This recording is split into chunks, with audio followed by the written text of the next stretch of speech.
Hi guys, tonight we settle gently into that quiet place between waking and drifting, a place where the cold of another world brushes lightly against your imagination, and the sound of the wind becomes a soft kind of lullaby. And before we step fully into this frozen frontier, I want to welcome you. I want to thank you for being here, and I'd love for you to tell me in the comments where you're listening from and what time it is for you right now, because it always fascinates me to imagine how far this little circle of warmth reaches across the world.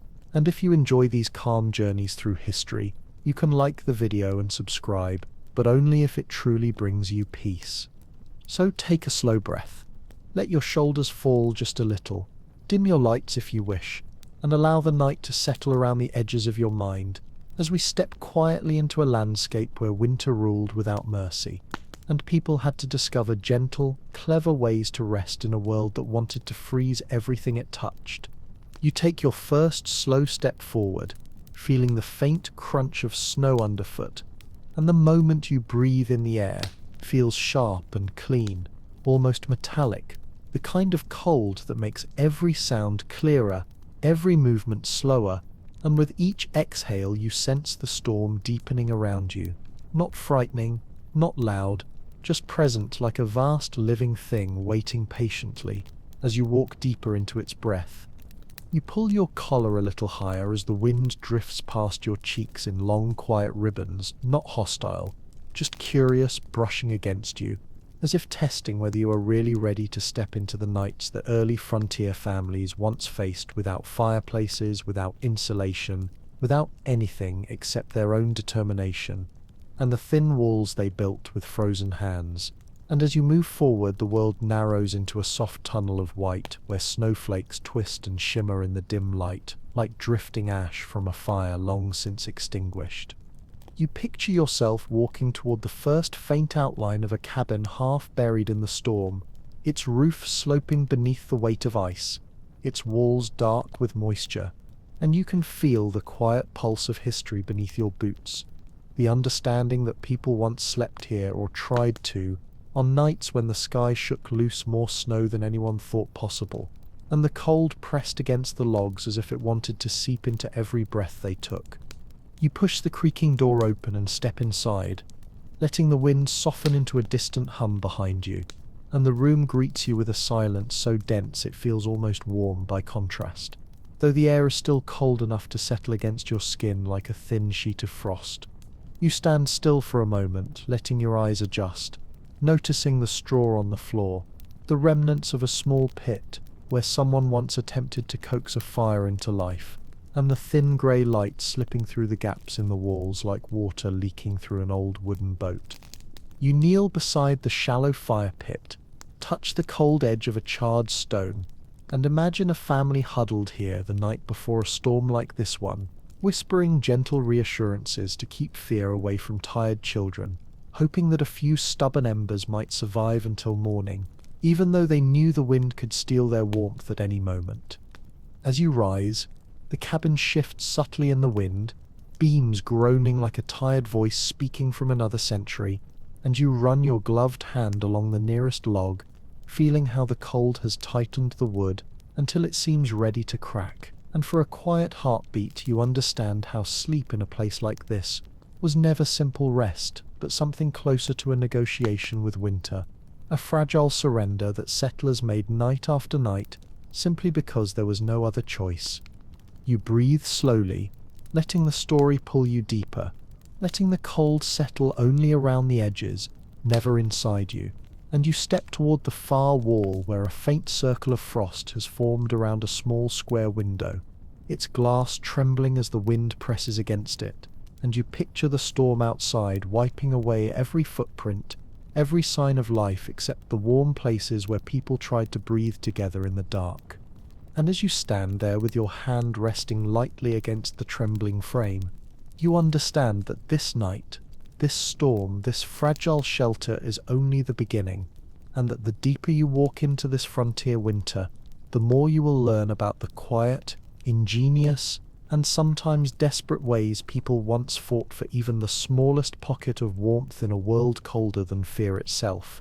You linger for a moment longer beside that trembling window, listening to the muted breath of the storm pressing softly against the wall, and then you turn back toward the door, gently lifting the latch and stepping out into the swirling white world again, the cold brushing against your face with renewed sharpness, as if it remembers you and wants to greet you properly this time. The snow deepens around your boots, and the wind gathers your coat like a slow, persistent tide pushing you forward, guiding you toward the next faint silhouette in the drifting haze, a shape barely holding itself upright against the weight of winter.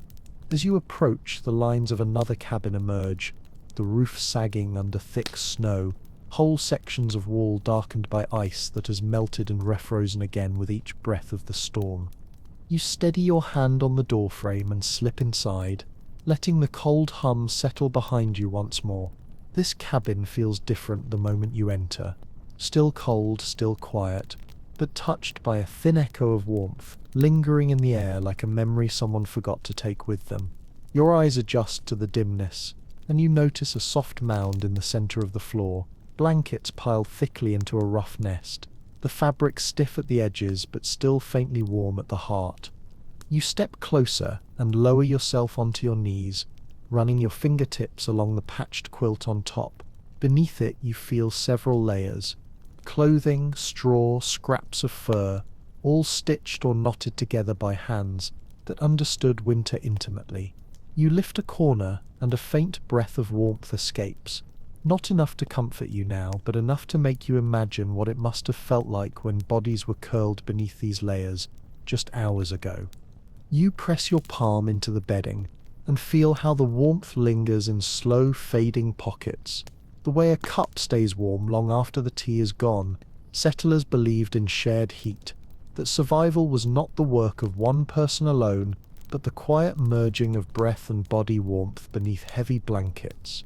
You picture a family lying here shoulder to shoulder, each breath rising softly to meet the cold ceiling, a fragile warmth building slowly beneath the quilts until sleep gently overtook their exhaustion. Your mind drifts to an old account written by a frontier mother who described winter nights as a long breath we held together, and the phrase settles into your thoughts like a warm ember. You can almost hear her children shifting beneath the covers, whispering through the dark, trying to pretend the wind outside was nothing more than a story the night was telling them. You stand again, brushing frost from your gloves, and your gaze settles on a tiny gap in the far wall where two logs never fully met.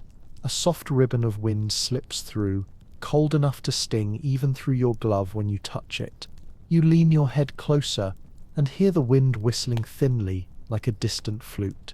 Tiny draughts like these could steal warmth from a room faster than any storm, so settlers stuffed them with scraps of cloth, moss, and handfuls of dried grass.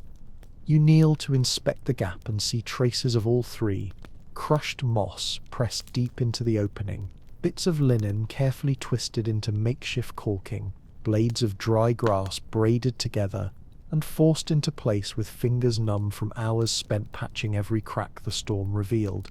You imagine someone doing this by lantern light, pushing straw into the wall while the wind clawed outside, determined to build one more barrier between their family and the cold that wanted everything. You rise again, let your breath fog the air, and turn back toward the door, feeling the faint warmth of the bedding still resting in your palms, as soft and fleeting as a memory. Outside the storm hums, waiting for you with its endless white breath, and you step toward it slowly, knowing the next shelter is already calling from the drifting haze. Another room, another night, another fragile lesson in how people once found warmth in a world made almost entirely of cold.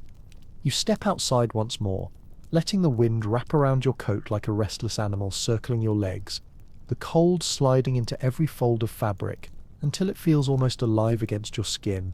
And as you push forward through the deepening drifts, you begin to understand just how endless these winter nights must have felt to the people who faced them with nothing but their hands, their instincts, and the thin structures they built one log at a time. The storm thickens as you walk, flakes whipping sideways across your vision in sharp flickers of white, and every footstep sinks deeper than the one before, your boots disappearing into soft layers that feel like cold smoke settling around your ankles. Then, through the blur, a darker outline takes shape. Another cabin, though this one stands sturdier, the walls straighter, the roof more intact. You angle your body into the wind and push toward it until your fingers close around the frozen latch. Inside, the air is still heavy, holding the faint smell of smoke and something richer. Maybe herbs, maybe dried meat cooked earlier in the evening. Your eyes adjust to the dimness, and you see it immediately, an array of garments piled in the corner, not worn, not forgotten, but arranged with quiet purpose. Thick coats layered 3 deep, mittens stacked in pairs, scarves bundled like heavy ropes, shirts folded into soft, uneven mounds. You move closer and lift a coat from the pile. It is stiff at the edges where frost has claimed the seams, but the inner layers still hold a surprising softness. You run your thumb along the coarse weave, and imagine pulling this over your shoulders before sleep, not because it was comfortable, but because it formed another shell between you and the night. You kneel beside the pile and notice something even more telling, the imprint of bodies in a wide circle on the floor where settlers must have slept fully dressed, wrapped in every article of clothing they owned. You imagine them adjusting layers the way sailors adjust sails, tightening scarves around their faces, tucking shirt hems into trousers to trap any stray warmth. A quiet memory from a settler's journal drifts into your thoughts. We slept in our clothes, all of them, and woke stiff as boards but still breathing. You can almost feel that stiffness now as you lift one of the heavy shirts and sense the weight of nights layered onto it like invisible frost. As you lower the garment, your gaze falls to the makeshift bedding arranged nearby, a mound of folded coats and shirts forming a crude cushion. You press your palm into it. The surface gives slightly, then holds, uneven yet soft enough to cradle a weary body. You imagine lying here fully dressed, wrapped in blankets, scarves tied around your mouth and nose, so your breath wouldn't escape too easily into the cold. You sit down on the edge of the garment mound, letting the fabric settle beneath you, and feel the cold creep slowly into your legs through the floorboards. But beneath the layers there is a faint, trapped warmth left over from the bodies that lay here before you. Not heat exactly, just a whisper of comfort lingering in the cloth. You lean back slightly, letting your gaze wander across the room. On the far wall, several shirts hang from wooden pegs, frozen into stiff silhouettes that look almost like people standing silently in the dim. You reach out and touch a sleeve. It crackles faintly, the fabric brittle from cold. You imagine a settler grabbing this in the morning, forcing stiff arms into stiff sleeves with hands barely able to bend after the chill of the night. A soft detail from winter folklore surfaces gently in your mind. Some families believed that wearing all their clothing to sleep invited heavy dreams, slow wandering visions stirred by the weight of so many layers. Whether it was myth or truth hardly mattered. You can imagine the sensation now, a cocoon of fabric pressing close, breathing restricted slightly, the cold held at bay only by effort and endurance. You pull one of the blankets from the garment pile and drape it across your shoulders. It smells faintly of old wool, smoke, and the subtle musk of years spent fighting winter storms. The weight settles soft and grounding around you, and for a moment the cold feels less sharp, less eager to press itself through your coat. You sit quietly, listening. The storm outside scrapes against the logs like a dull blade. The wind slips through small cracks in unchecked drafts, brushing your cheek like icy fingertips, searching for a way inside. But here in the dimness you feel a calmer rhythm beneath the chaos.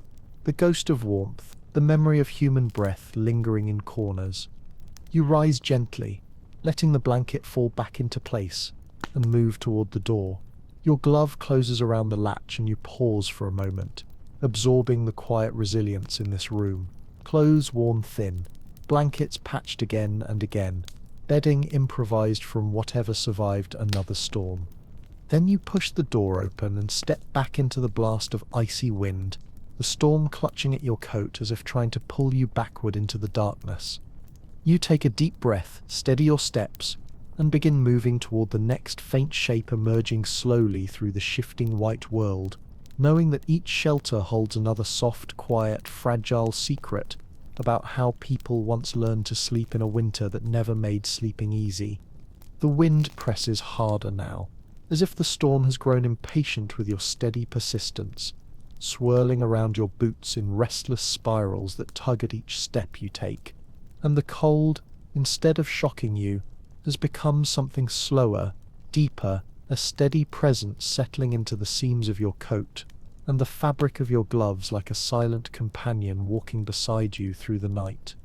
You lift your head just enough to peer through the sweeping curtains of snow, and there, barely visible, softened by the drifting haze, stands another cabin, its outline small and crooked, the roof bowing gently under the weight of a thick frozen blanket.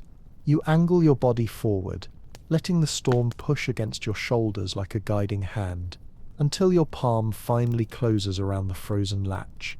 Inside, the world becomes quiet once more. Not warm, not welcoming, but still, a stillness that feels almost like a sigh. Your eyes adjust to the dim room, and immediately you notice the strange shimmer across the bedding in the center, a delicate crust of ice, glinting faintly in the grey light, like a sheet of thin glass draped over the blankets. You walk closer, each step muffled by the frost-dusted straw beneath your boots, and you reach out to touch the icy layer with your gloved fingertip. It melts instantly, tiny droplets forming and clinging to the fabric before disappearing into the cold air. This, you realize, is the trace of breath from nights before, moisture exhaled by sleeping bodies, frozen into a glittering veil by temperatures that sank mercilessly below comfort. You pull back the blanket gently and feel how stiff it is at the edges, the fibers frozen together in a way that makes them crackle softly when moved. You imagine someone lying here hours ago, pulling the same blanket up to their chin, their breath forming a tiny warm pocket just beneath the surface, while frost slowly gathered across the outer layer like winter's quiet calling card. You lower yourself onto the edge of the pallet, straw whispering softly beneath you, and you rest your hand on the bedding. The cold crawls up your palm in slow, determined waves. A memory rises in your thoughts, something from a settler's letter written on a morning not unlike this. We woke with hair stiff from frost and blankets shining white as if it had snowed indoors. You can almost see it, the sparkle of ice in the pale morning light, the way children brushed frost from their sleeves with sleepy hands, the way adults silently shook the cold from their blankets while the wind hummed outside. You lean forward slightly, feeling the draft slip through a thin crack between the logs behind you. It brushes your cheek with the softness of a whisper, cold but oddly gentle. You follow the draft with your fingers, tracing the small gap where two logs no longer meet tightly. You imagine settlers discovering these on winter mornings and stuffing the cracks with cloth scraps, grass, or handfuls of straw, anything to slow the thin, persistent fingers of cold that stretched into the room each night. You turn your eyes toward the shuttered window. Frost has formed intricate branching patterns across the wood, curling outward like delicate white ferns etched by an invisible hand. You lift your glove and lightly trace the outline of one pattern. It looks almost beautiful, almost intentional, the way nature sometimes creates art in places where comfort is hardest to find. You breathe slowly, letting your breath fog gently in front of your face, and you imagine what it felt like to sleep here, to drift into slumber knowing frost would claim your blankets by morning, to feel your breath crystallize on your eyelashes, to wake with cold stiffening your hair, and each exhale rising like a small cloud above your chest. Sleep in such conditions must have been both a surrender and a tiny act of defiance. You stand and brush the frost from your gloves, letting the blanket fall back into place.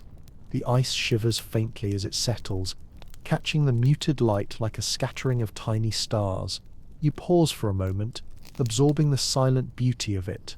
Harsh, yes, but strangely tender too, as if winter left behind these fragile crystals, as a reminder that survival was never guaranteed but always fought for. Then you step toward the door, your hand closing around the cold latch once more. You inhale, brace yourself, and pull the door open. The storm rushes in immediately, greeting you with a sharp cold breath that clings to your cheeks. You step back into the swirling world of white, the snow rising again around your boots and the wind pushing at your coat as if nudging you onward. Through the shifting haze, another faint shadow waits somewhere ahead, another shelter, another night, another quiet lesson in how people found warmth in a landscape, determined to freeze even their dream. You push farther into the storm, letting the wind wrap around your sleeves and slip under your collar like a handful of cold breath determined to test your resolve. And for a moment the night feels endless, each swirling flake blurring into the next, until the world becomes nothing but motion and white silence. Your footsteps deepen into the drifts, your boots dragging slightly as snow clings to the soles, and you breathe out slowly, watching the vapor twist upward and vanish in the biting air. Then, through the drifting haze, a narrow structure appears, not tall like the other cabins, not sturdy but long and low, built along what might once have been a trail. You move toward it cautiously, feeling the wind press harder as if reluctant to let you approach. The roof is sharply slanted, meant to shed snow quickly rather than offer any real warmth, and when you brush frost from the doorframe, your glove catches on rough wood worn smooth by travelers long gone. You slip inside, closing the door behind you, and the world softens instantly. The storm becomes a muffled hum, distant but steady, and the dim interior reveals itself slowly. A few scattered tools, a roll of cloth bundled tightly against the wall, and at the room's far end, a hollow log lying like an abandoned cradle. You kneel beside the log and place your hands along its length. The center has been carved out carefully, leaving smooth, curved walls inside the tunnel. You slide your fingers across the inner surface. It's polished from use, darkened by time and faintly warm in a way that startles you. Not warm from heat, but from the insulation of wood that has protected countless bodies from icy winds. You lean closer and peer through the hollow. You can imagine it easily. A traveler crawling inside, curling their knees to their chest, sheltering themselves against the cold night with nothing but layered clothing and the narrow embrace of the log. This wasn't comfort. It was survival distilled to its smallest possible space. A single body-length tunnel, meant to trap heat and shield a weary wanderer from a winter that didn't care who lived or froze. A memory from old trapper journals rises in your mind, quiet and steady. When the road turned white and the night too loud, we crawled into logs and slept like seeds in winter. The image lingers, small, vulnerable human forms tucked inside hollow trees, trying to keep life burning through the cold hours. You run your hand along the edge again, feeling the worn smoothness shaped by many hands, many nights. Wood, when thick enough, becomes a gentle insulator, protecting breath and body warmth from the penetrating cold outside. Travelers knew this, and so they learned to sleep in the curve of nature itself, trusting the grain of a tree to cradle them through the storm. You rise and notice another object nearby, a tightly rolled piece of cloth, stiff from cold but clearly used often. You unroll it slightly, the fibers cracking softly, and you realize it's a makeshift ground pad, meant to be laid inside the log so the cold wood wouldn't steal warmth too quickly from a traveler's back. You picture someone rolling it out carefully, smoothing it with tired hands, then crawling inside the hollow log, their breath fogging the air as they curled up and sealed themselves in like a hibernating creature. A faint, slightly unusual detail flickers from a wanderer's account. Some travelers whispered that sleeping in a hollow log kept nightmares away because the curved walls held sound differently, creating a womb-like hush that softened the mind. You rest your palm inside the hollow and understand the sentiment. Sound barely echoes here. It settles, fades, becomes gentler. You sit back on your heels and imagine the scene clearly now. A weary traveler stumbling in from the blizzard, brushing snow from their coat, lighting a faint ember lamp, unrolling the cloth pad, and easing themselves into the tunnel of wood. Then, slowly, warmth would begin to gather around their body, held close by the curved walls, while the storm raged uselessly outside. You let that quiet image rest in your mind a moment longer, then place the rolled cloth back into its spot. The tiny shelter feels almost sacred in its simplicity, not built for comfort but crafted from necessity and shaped by human instinct. You stand, letting the room settle into silence again, and move toward the door. When you lift the latch and step outside, the storm greets you with a fresh gust of sharp wind, tugging at your coat, brushing against your face, as if eager to pull you back into its swirling breath. You take a steady step forward, boots sinking deep into the drifts once more, and you look ahead into the dim horizon where another faint shadow rises, another shelter, another fragment of winter's long story waiting quietly in the cold. Not long after you step back into the storm, something subtle shifts around you, not in the intensity of the wind which still sweeps across your coat in long icy strokes, but in the quality of the light itself, a faint blue shimmer filtering down through the heavy clouds as if the night has paused for a breath, holding still for just a moment before exhaling another wave of snow across the land. The cold feels different here, deeper but quieter, and as you raise your eyes you notice a small sunken structure pressed almost into the ground, its walls half swallowed by drifted snow that clings to the logs like a second skin. You brush your gloves along the frozen wood and push the door inward. It opens with a soft, tired groan, as though the cabin has been waiting patiently for someone to return.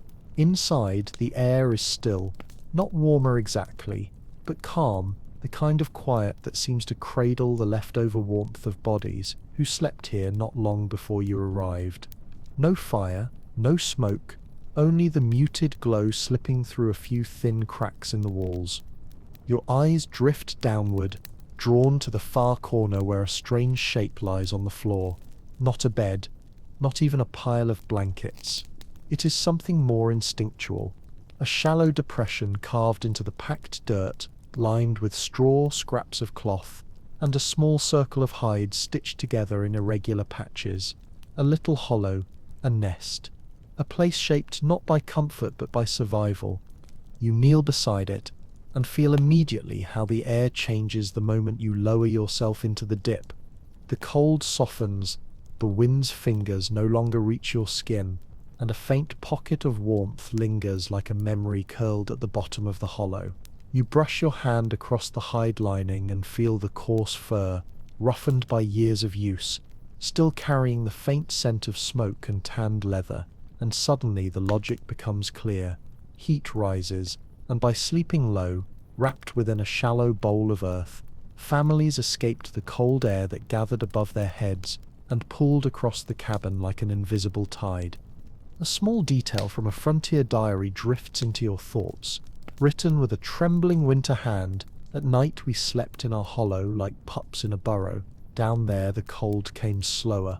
You can almost hear her voice, soft and steady, the way she might have told her children to crawl deeper, tuck their feet in tight, hold on to each other and let the night pass as gently as they could. You shift your weight and run your fingers along the wooden block resting beside the nest. Two pieces of smooth, polished timber worn down by countless nights of friction. Settlers sometimes rubbed wood together before crawling into bed, not to start a fire but to create a small burst of warmth in the slats and hides, a brief heat that could last long enough to ease the shock of lying down on cold bedding. You lift one piece and feel the rounded edges shaped by hands desperate for even a few stolen seconds of warmth before sleep took them. When you settle deeper into the hollow, sound behaves differently. The storm outside doesn't roar anymore. It breathes, gentle, distant, as if muffled by the low earthen walls around you. A snowflake drifts through a crack in the ceiling, falling in a slow spiral before landing on your coat and melting instantly. Proof that even here, inches below the floor level, the air clings to whatever warmth the nest still remembers.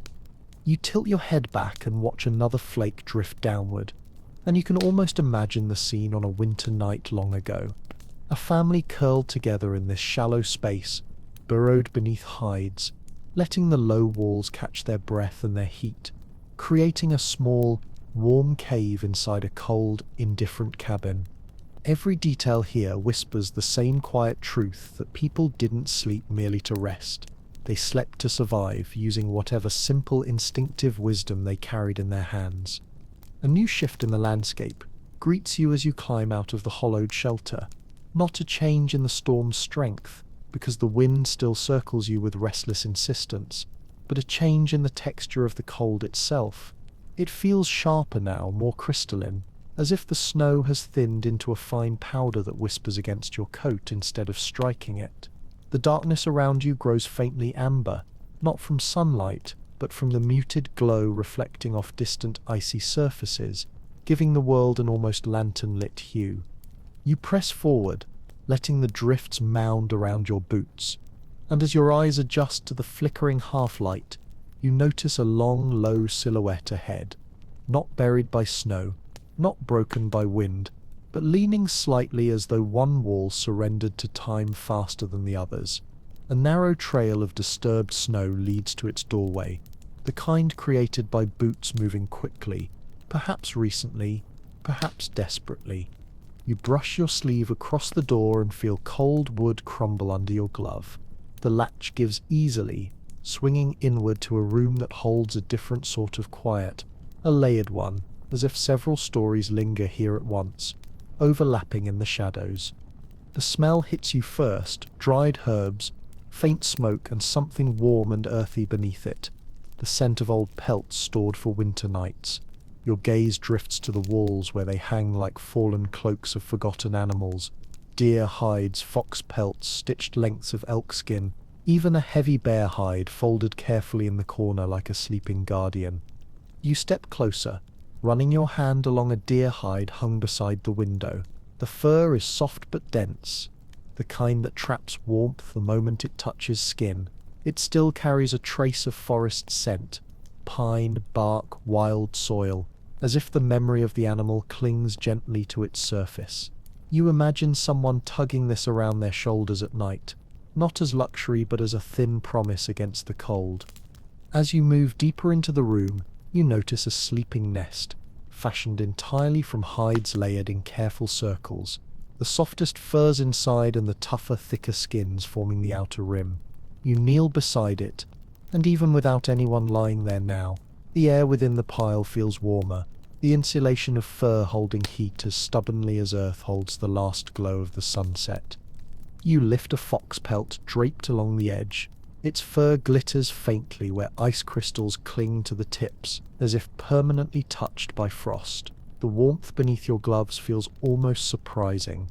A memory from a frontier hunter surfaces quietly. He once wrote that fox fur held the night's breath longer than wool, a poetic way of saying what your fingers confirm now, that some hides never fully let go of warmth. You drape the pelt over your arm and feel the immediate shift of temperature, subtle but real. You imagine a child slipping under a fox pelt beside their mother, both of them tucking their feet toward a warmed stone, whispering stories while the wind clawed at the walls outside. You imagine adults pulling bear hides over their legs, their weight so heavy that it pressed a person into stillness, making warmth harder to lose. You lower the fox pelt and move toward the corner where the bear hide lies. You place both hands on it and lift, and the weight shocks you.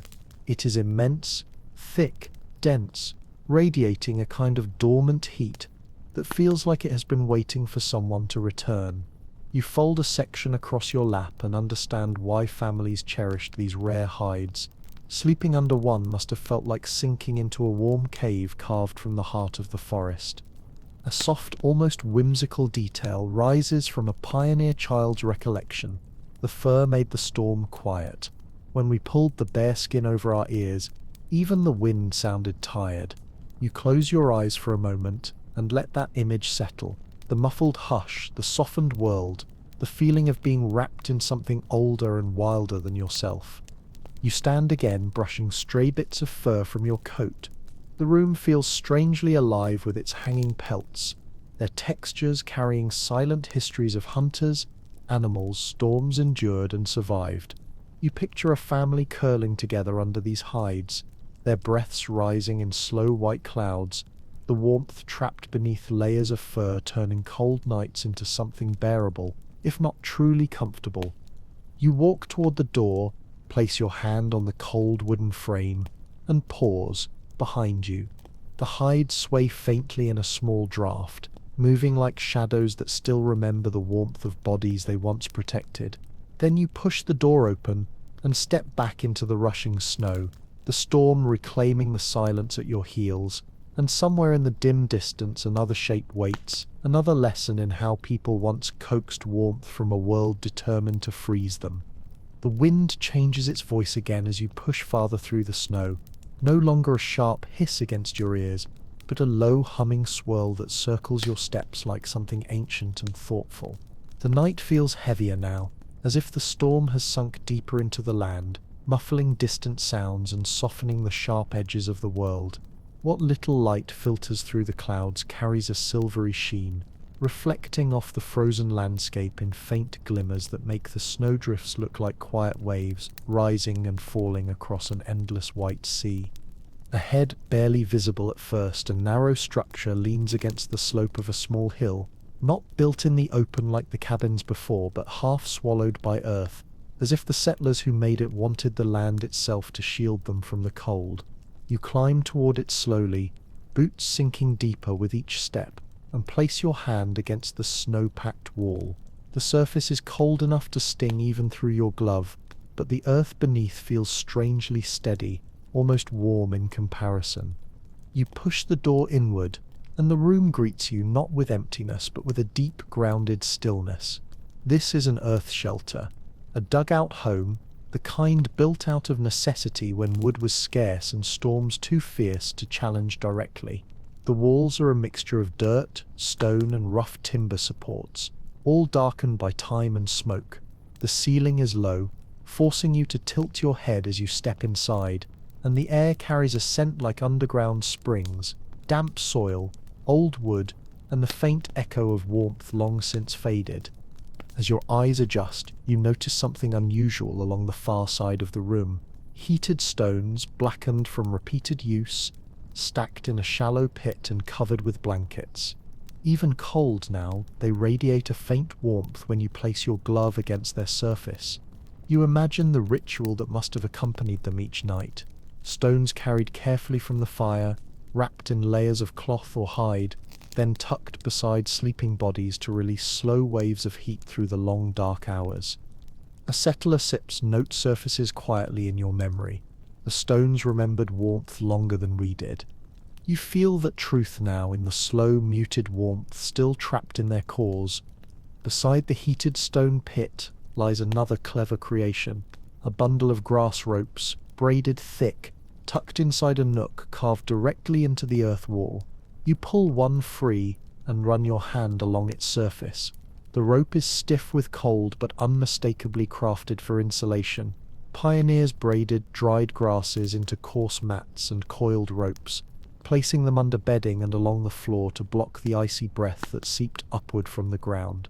Even now the texture feels strangely warm beneath your glove, like holding a piece of summer that survived the winter. You lay the rope back into its place and turn toward the sleeping platform built against the far wall, a raised mound formed from compacted soil and topped with a patchwork of hides, straw, and worn quilts. You sit down carefully on the edge. The mound is firm but not uncomfortable, and you instantly feel how much warmer it is than the cold air near the door. Air, even in a shelter like this, stratifies, cold sinking low, warmth gathering at the highest layers. By lifting their beds off the floor, settlers found those thin pockets of heat hidden just a few inches higher. You press your palm into the quilt, feeling the soft give beneath your weight, and imagine a family climbing onto this little rise, huddling together, letting the earthen walls shield them from the wind. In the dim quiet, you picture the nighttime ritual, someone lifting a newly heated stone, another adjusting the grass mats, children curling close beneath heavy hides, adults whispering softly so as not to let fear take shape in the dark. A rare, tender detail from a traveler sip's journal floats back to you. When the storm howled, the earth kept us. We slept inside her arms. Sitting here, surrounded by earthen walls that hold the storm at bay, you understand exactly what he meant. Your eyes drift upward to the small vent carved near the ceiling, a narrow slit, allowing smoke to escape, and just enough fresh air to enter. Frost clings to the edges of the opening, shimmering faintly as the wind breathes through it. The sound is gentle, almost like someone softly blowing across the mouth of a bottle, creating a low, hollow tone that pulses through the small room. You stand slowly, brushing soil from your clothes, and walk your fingers along the timber supports. They are swollen slightly from moisture, cool to the touch but unwavering, quiet guardians holding winter outside. You move to the doorway again, and lift the latch, letting a cold breath of wind rush past you as the storm reclaims your senses. When you step outside, the world feels even larger, the night stretching endlessly across snow-packed hills and pale drifting shapes. But somewhere out there, beneath layers of frost and silence, another shelter waits with another fragment of wisdom carved out of winter's cruelty. A different quality of silence settles around you as you move deeper into the storm, not because the wind has weakened, but because its rhythm has changed, swinging in long, sweeping pulses that feel almost tidal, as if the night itself is breathing in slow, steady cycles. The snow under your feet crunches with a crispness you haven't heard before, a brittle, glassy sound that only appears when the cold sinks far below comfort. In the distance, a faint shape flickers between gusts, not a cabin this time, but something taller and narrower, rising from the snow like the remains of a forgotten tower. As you approach, the structure reveals itself, a smokehouse, abandoned now but still standing with stubborn defiance against the winter. Its tall frame is coated in thick frost, the slats of wood glimmering where ice has gathered in delicate ridges. The door is half open, swaying gently with each wave of wind, creaking like a slow heartbeat. You step inside, and the room greets you with a surprising smell.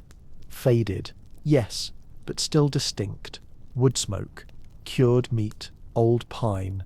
A strange warmth lingers here, not in temperature but in memory, as if hundreds of fires once burned beneath these rafters and left behind a ghost of comfort trapped in the wood grain.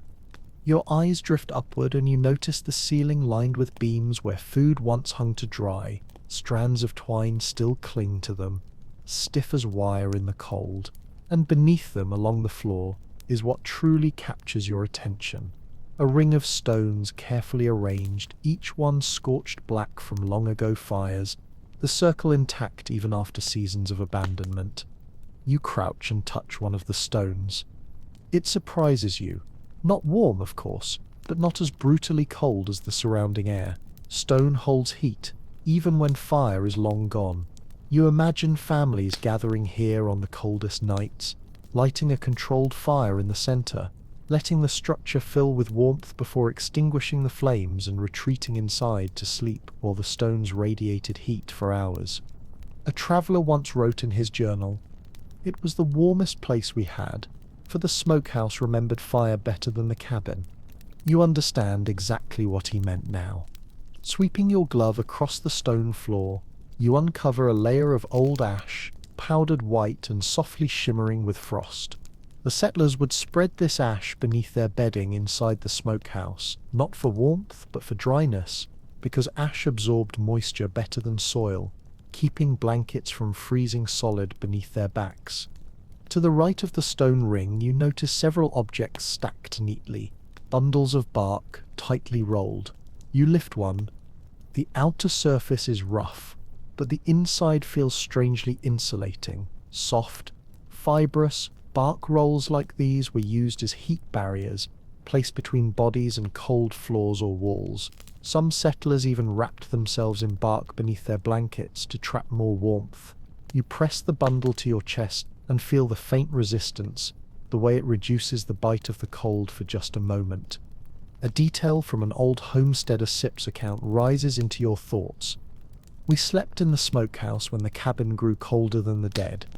You imagine them now. Adults laying out bark mats, children curling up close to still warm stones, the walls infused with smoke acting like insulation. sealing in whatever precious heat they could create. You stand and look toward the back of the structure, where a thick wooden beam crosses the wall at shoulder height. On it rests a makeshift bed platform, built from stacked crates and covered with layers of cloth that have frozen into stiff, sculpted folds. You press your hand into one of the blankets and hear it crackle. Yet beneath the top layer is a second cloth, thicker, softer, less affected by frost, likely wool, the kind that retains warmth long after other fabrics give up. You imagine someone climbing onto this platform, tucking their knees toward their chest, pulling the wool over their shoulders, while the heat from the stones rose gently through the room floor, warming their face, easing the stiffness from their fingers, after a day spent battling snowdrifts and wind. The smokehouse, in its quiet way, offered a gift that cabins often could not: still air. No drafts slicing through walls. No icy wind slipping under the door. Just thick, settled warmth, and the faint aroma of wood smoke. You let your gloved hand rest against the scorched beam for a long moment, feeling the room's forgotten heat deep in the grain of the wood. Then you step back into the doorway and let the wind sweep around you again, sharp and restless. The storm has not weakened. If anything, it feels stronger now, but somewhere in the swirling dark ahead lies another shelter, another technique, another piece of quiet winter wisdom waiting to unfold itself before you. A softer kind of darkness greets you as you continue forward, the storm briefly thinning into a silvery mist that drifts across the snow like steam rising from a distant lake. The landscape becomes quieter, not because the wind has stopped, but because its voice lowers, humming through the night in long melodic waves that brush across your ears like a lullaby shaped from ice. Your footsteps sink deeply into the drifts, each movement releasing a faint cloud of sparkling frost that hangs in the air before dissolving into the mist. As the world settles into this muted glow, another silhouette slowly forms ahead, broader than a cabin, lower than a smokehouse, its roof bowed under a tremendous weight of snow. A faint wooden fence surrounds it, half buried and leaning, like a memory of an enclosure that once held animals safe from predators and storms. When you draw closer, you realize what it is: a winter barn. And for frontier families, barns were often warmer than homes. You push aside the warped door, and the warmest breath you felt in hours wafts toward you, faint, fading, but unmistakably warmer than the storm outside. You step inside, and your boots sink into a layer of old hay, brittle and pale, scattering softly as you walk. The air smells of dry grass, wood, and the distant echo of animals that once slept here, their body heat turning this old structure into the closest thing these families had to central heating. Your eyes adjust, and you notice a ring of dark marks scattered across the packed dirt floor, spots where animals once lay, where warmth pressed into the earth, making soft depressions that linger even now. You kneel beside one and press your hand against the dirt. The cold rises slowly, less aggressively than in any cabin you visited. Earth warmed by animals cools reluctantly. A quiet memory from a homesteader surfaces. When the frost turned our cabin to stone, we slept with the livestock. You can imagine that scene now. Children curled near gentle cows, parents leaning against the warm ribs of a horse or ox, the animals' slow breaths filling the room with steam that softened the air. You walk deeper and find what frontier families often built for themselves. A hay bale bed tucked into the corner, formed by stacking blocks of compressed straw into a box shape and filling the center with loose hay and blankets. You spread your fingers through the straw and feel how the dry fibers hold warmth, trapping it like a nest built by small creatures seeking refuge from winter. The bedding crackles softly beneath your hand, and you can picture a family pressing together in that narrow space, the children settling between their parents, the warmth radiating from the hay beneath and the animals nearby. You rise and approach the opposite wall where wooden beams cross overhead. Hanging from them are thick cloths, not blankets, but old feed sacks and grain bags stitched together. These would be hung down like curtains to partition the barn into smaller pockets, trapping heat so that even a tiny corner could become warm enough to sleep in. You brush your glove across the fabric. It is stiff now, frozen in ripples, but you can tell from the uneven stitching, rough, hurried but careful, that someone hung these with purpose. Each curtain created a bubble of warmth, sealed off from the rest of the cold.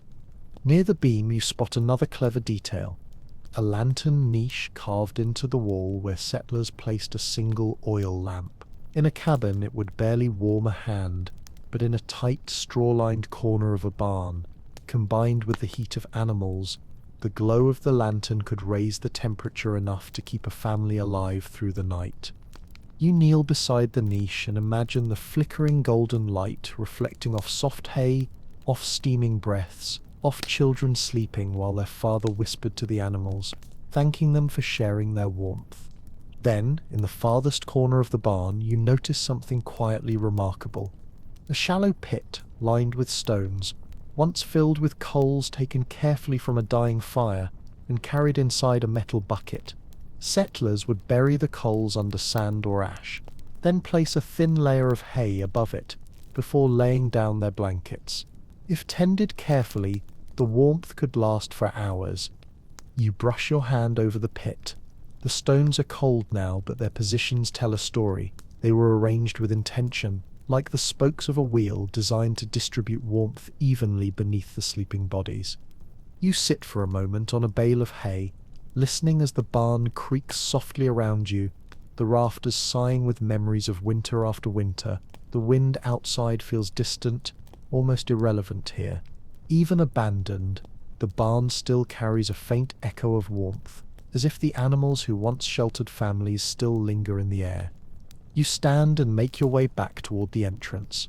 The storm rushes in when you open the door, gripping your coat with icy fingers, but the warmth of the barn stays with you for several steps, like a memory refusing to fade.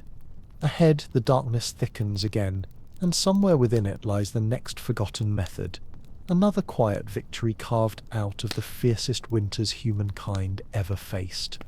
As you leave the barn behind you, the storm closes in again with a slow, deliberate heaviness, the wind drawing long, icy lines across your coat, while the sky presses downward in a deep grey weight, and you walk through it without stopping, feeling the cold wrap itself around your ankles and climb steadily towards your knees.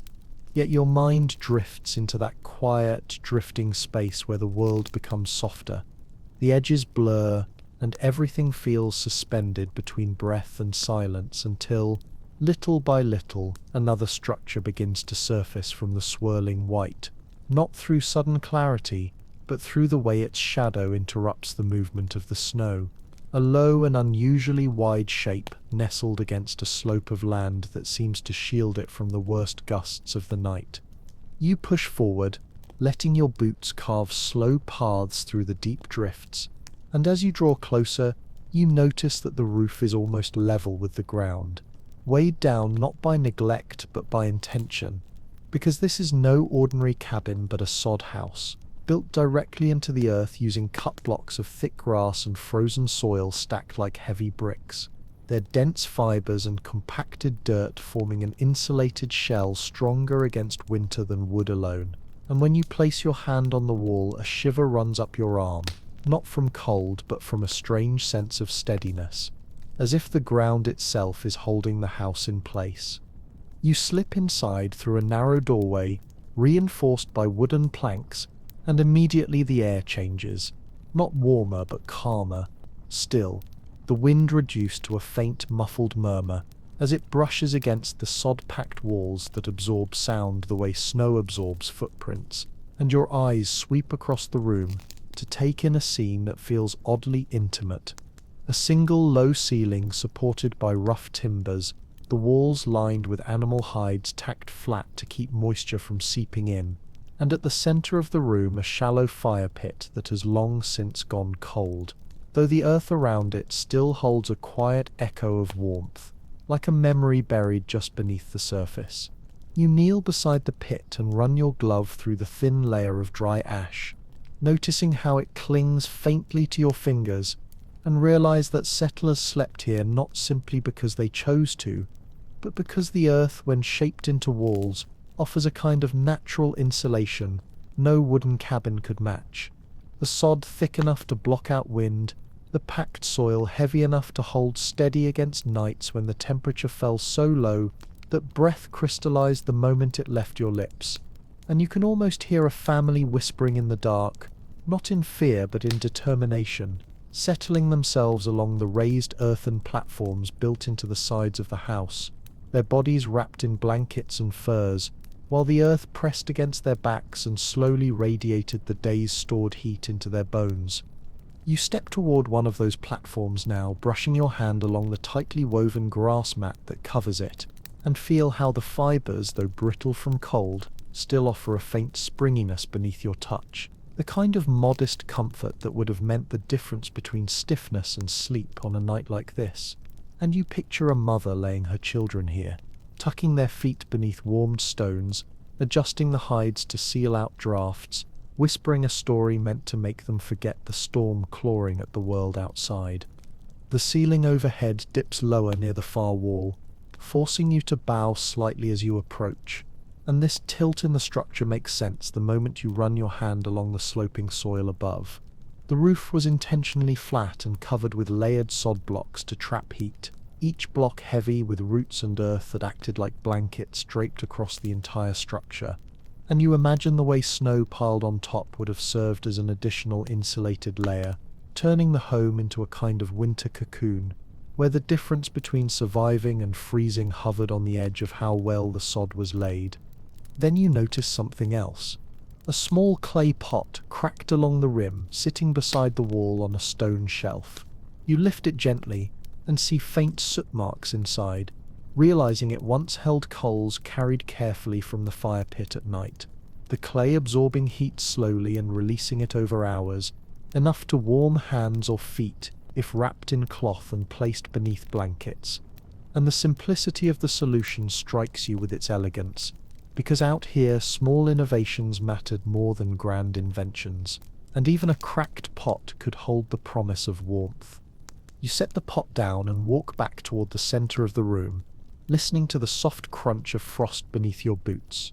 And for a long moment the silence of the sod house envelops you entirely, thick and grounding, making the storm outside feel distant, almost unreal, and you understand why settlers sometimes wrote that sleeping in a sod home felt like resting inside the body of the earth itself, protected not by walls alone, but by the sheer solidity of the land.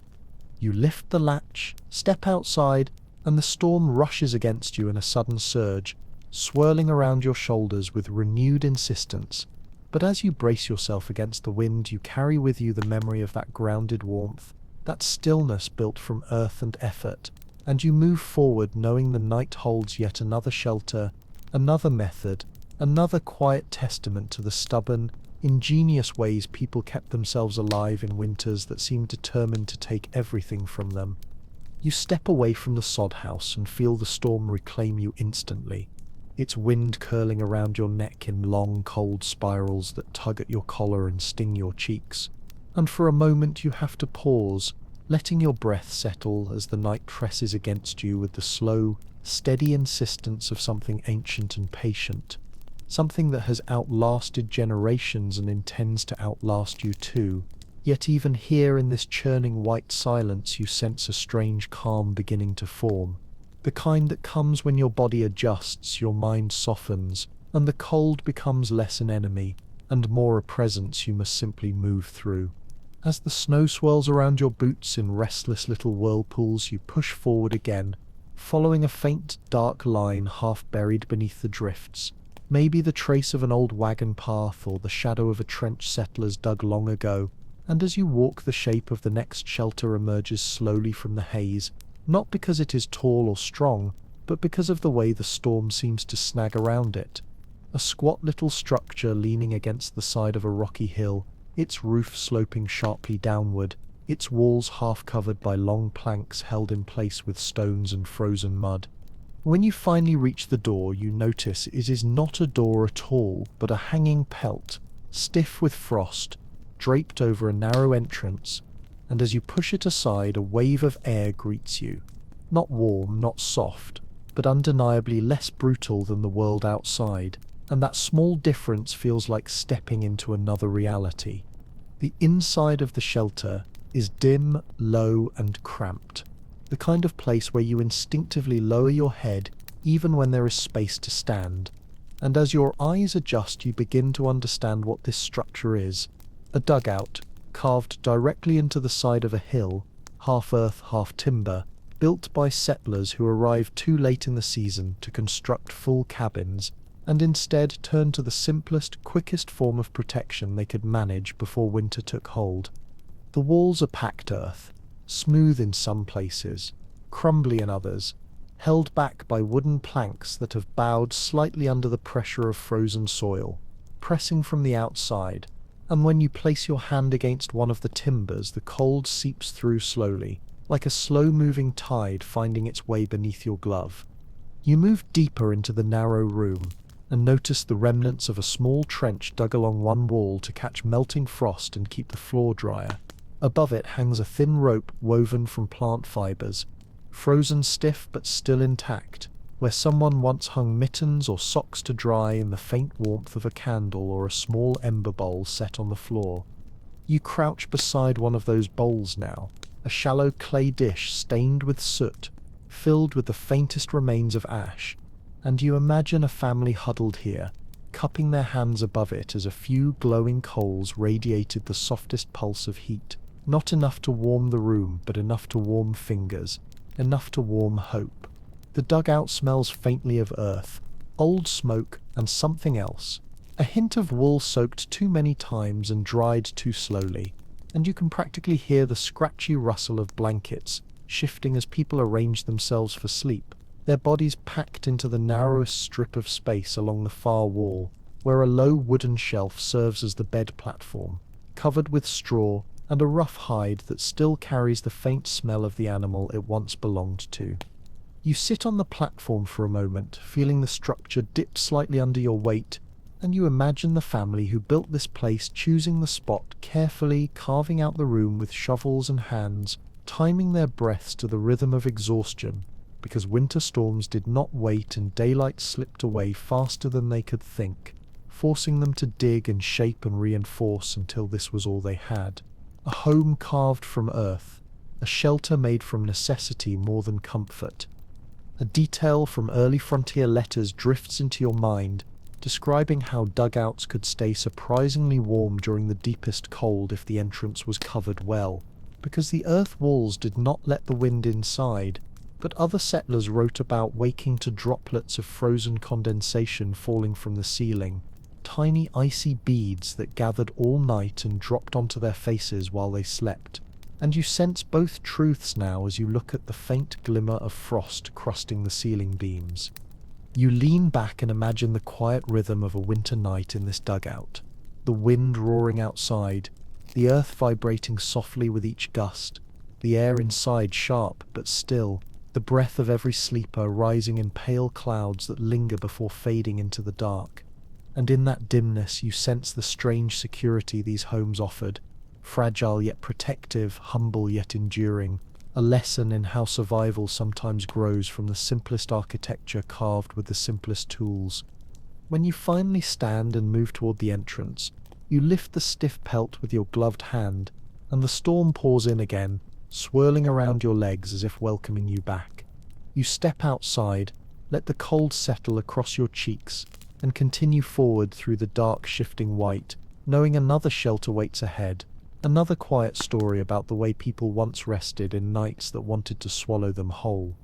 You leave the dugout behind you, stepping back into a wind that feels sharper now, as if the storm has grown impatient during the brief minutes you spent underground, and as the snow sweeps in long horizontal lines across your path, you lower your head and push forward slowly, letting your breath move in steady rhythms, so the cold settles into your body without biting too deeply, and for a moment the world feels like a vast shifting blur of white and shadow until, almost gently, the next shape pulls itself into existence through the haze, not with the straight edges of a cabin, and not with the low curve of an earthen shelter, but with an uneven outline that shivers slightly in the storm, as though the structure itself is trembling in the cold.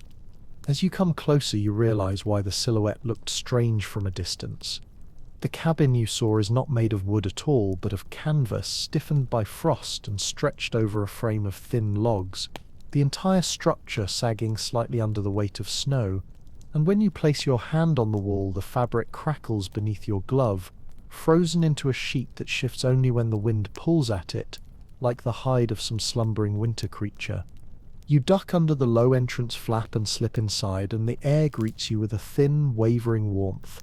Not enough to feel safe, not enough to relax your shoulders entirely, but enough that your face stops stinging, and your breath no longer rises in frantic bursts.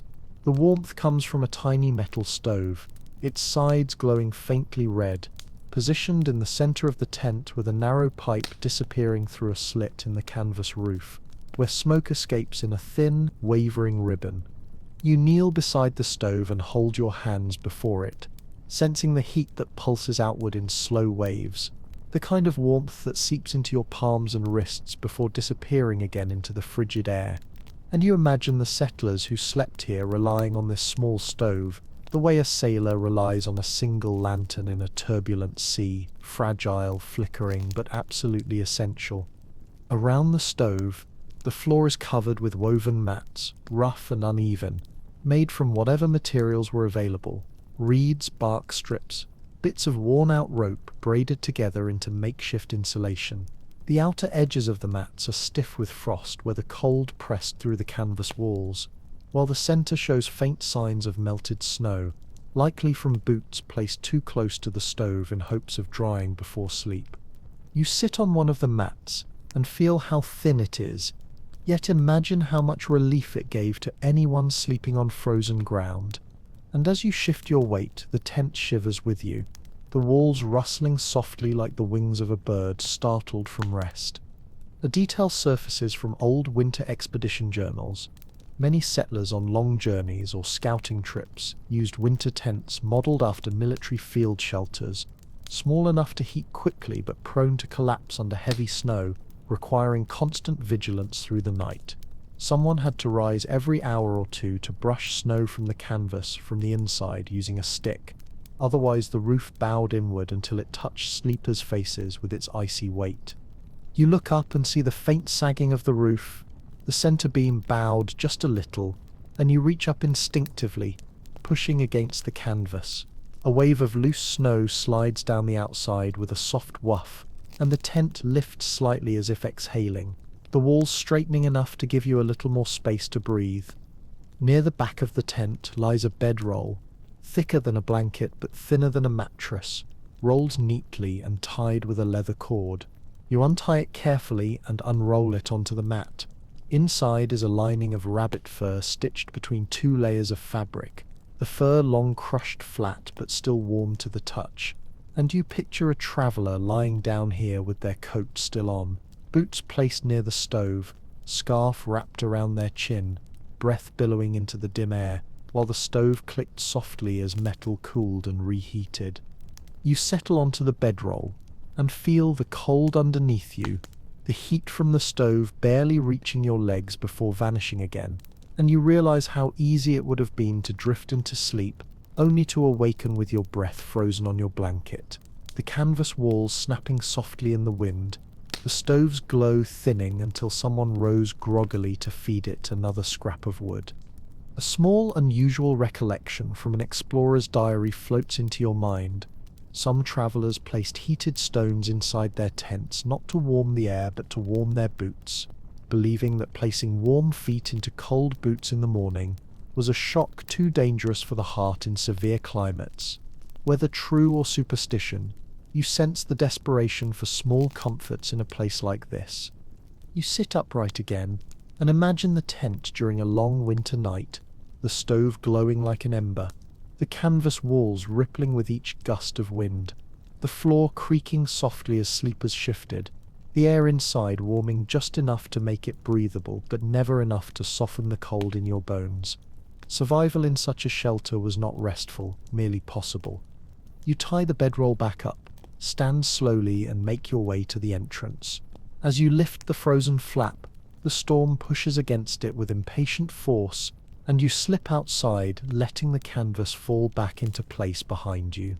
The wind immediately grips your coat, the cold reclaiming the skin of your face and hands, but you breathe steadily and begin walking again, following the faint outline of the next shelter waiting farther ahead.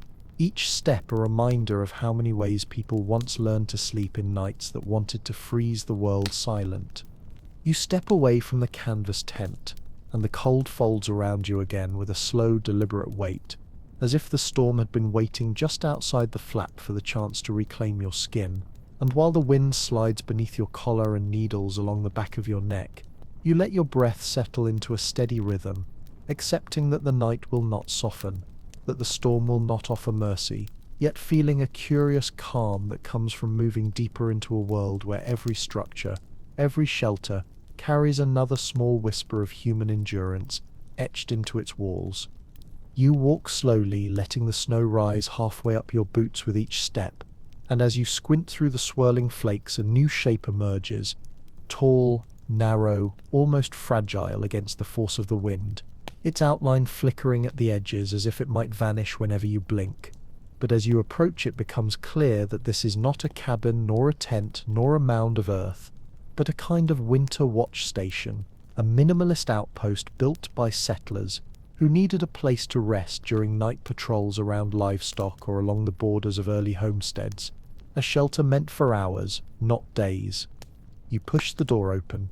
It swings lightly, almost too easily, and step into a narrow structure lined entirely with stacked firewood, each log fitted carefully like pieces of a puzzle to create thick walls that insulate surprisingly well against the storm outside. The whole place smells of pine sap, cold bark, and faint smoke, and the moment you inhale, you feel as though you've stepped inside the ribs of a winter forest. At the center of the room sits a tiny iron stove, no larger than a bucket, its top still faintly warm, enough to take the sharpest edge off the air but not enough to make you remove your gloves. The heat here is subtle, shy, a mere suggestion of comfort rather than its promise, and you can imagine the settlers who paused here during long night watches, pressing their boots toward the stove for a few precious minutes, before braving the frost again. Beside the stove lies a simple wooden chair, carved roughly, with one leg slightly shorter than the others, so that it wobbles gently under the weight of your hand, and you picture a weary homesteader sitting here in the dim glow of the stove, eyes half closed, listening for the distant sounds of wolves or the low rumble of unsettled cattle, fighting sleep while the storm thickened around the little station. Against the far wall is a woodpile bed, a narrow frame covered with fur scraps, blankets, and an old coat thrown carelessly over the top, clearly arranged by someone who expected only short rest, not deep sleep. You sit on it and feel the logs shift slightly beneath the blankets, their rounded edges pressing through just enough to remind you that this was never meant for comfort, only for endurance. And as you settle, a detail from old frontier accounts drifts slowly into your thoughts.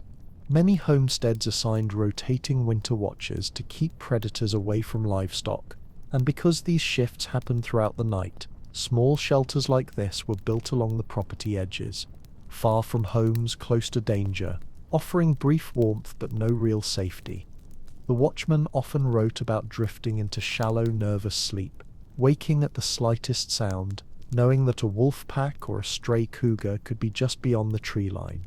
You lie back on the uneven bed and close your eyes, imagining how the night must have sounded from this tiny station, the wind rattling the firewood walls, the faint pop of a log settling, the distant cracking of frozen branches, the slow rhythmic breathing of the watchman fighting drowsiness, and the ever-present awareness that he could not, must not, fall fully asleep.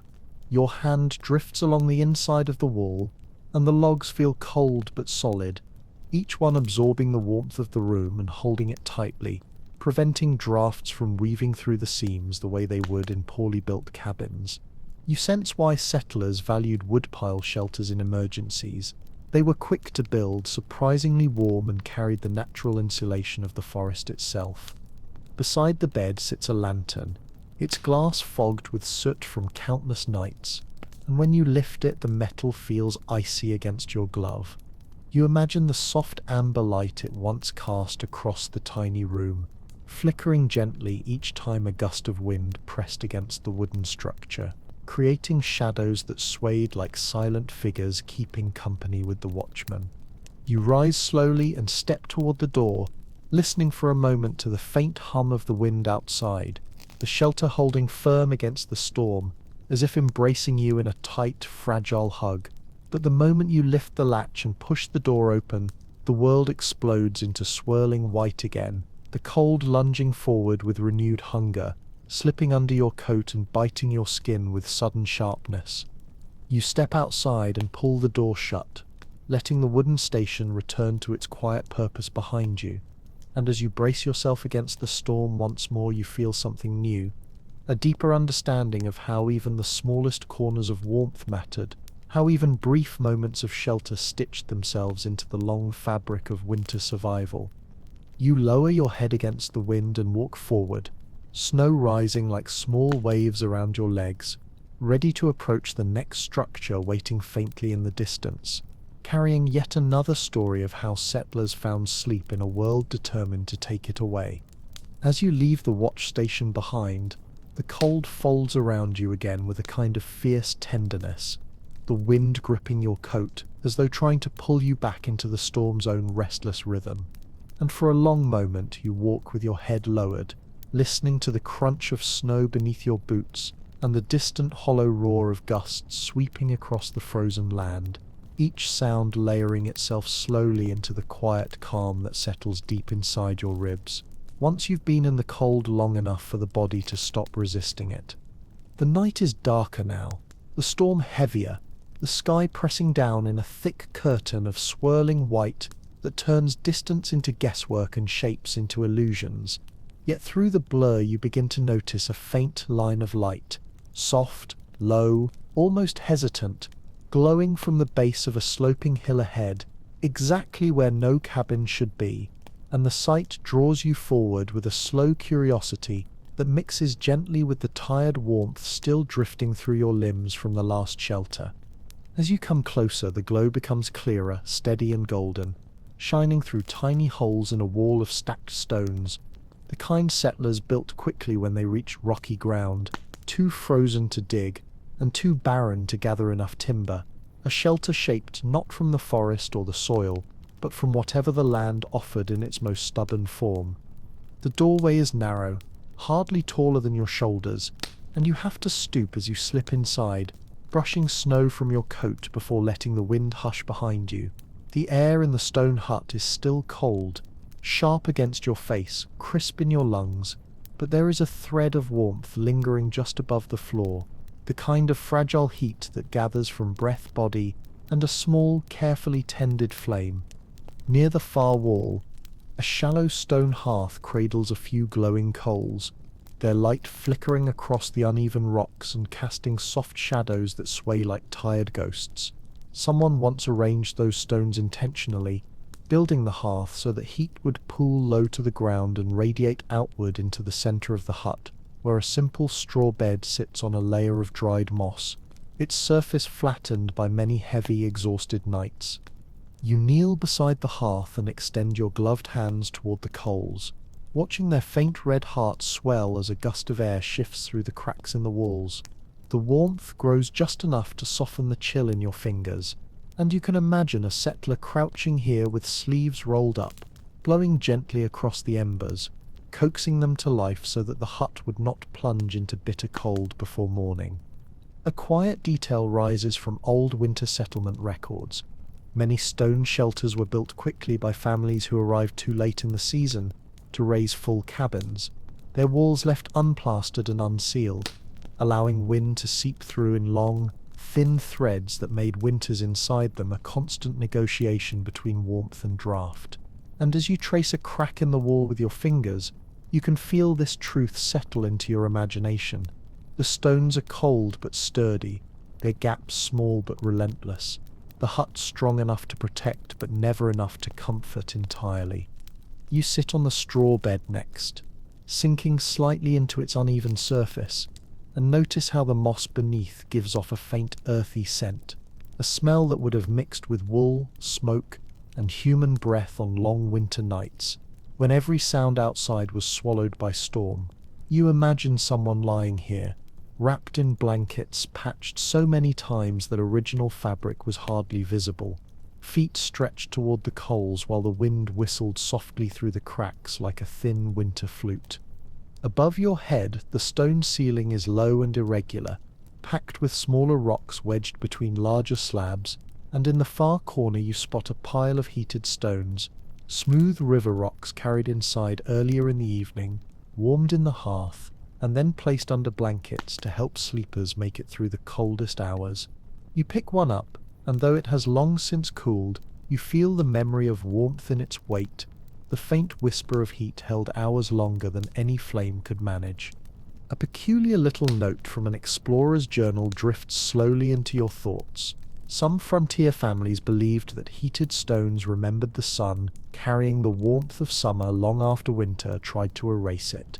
And sitting here in the dim glow of the coals, you can understand how such a belief might ease the mind on nights when fear and frost came hand in hand. You lie back on the straw for a moment, letting your breath fog the air above you, watching it drift and vanish like thin smoke. And in this position, with your head against the moss and your body sinking gently into the bed, you can almost hear the soft rhythm of a family sleeping here, slow breaths rising and falling, blankets rustling, embers crackling, the storm outside reduced to a muffled whisper by the thick stone walls. The simplicity of the shelter feels grounding, almost meditative. Stone, straw, breath, and the faint glow of coals. A whole world condensed into a circle of survival barely larger than the span of your arms. You sit up slowly, brushing straw from your coat, and step toward the door. The cold reaches for you instantly when you push it open, swirling around your boots and tugging at your sleeves. But the warmth of the stone hut lingers in your body like a small ember tucked beneath your ribs.